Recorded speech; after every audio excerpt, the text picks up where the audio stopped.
وزیر خارجہ جو ہیں وہ اس وقت اسی سلسلے میں ایک دورے کے اوپر ہیں، اور اب وزیر اعظم پاکستان بھی جو ہیں وہ تشریف لے کے جا رہے ہیں سینٹرل ایشین اسٹیٹس کے اندر، اور وہاں پر جو دورہ ہوگا اس کی بھی بہت اہمیت ہے اس لحاظ سے کہ وہ افغانستان کے معاملے کے اوپر ایک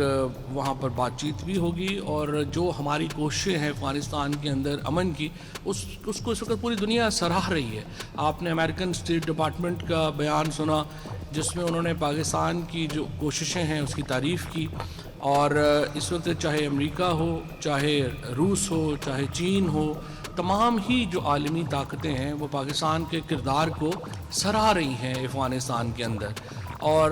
جو وزیر اعظم عمران خان نے جس طرح سے اپنی جو پالیسی اسٹیٹمنٹ دی تھی کہ ہم امن میں تو پارٹنر ہوں گے لیکن ہم تنازع میں جو ہے وہ پارٹنرشپ نہیں کریں گے، we will be partner in the peace but not in the conflict, اور یہی جو اصول جو وزیر اعظم عمران خان نے طے کیا تھا اسی کو بعد میں ہماری جو پارلیمنٹری پارٹی ہے جو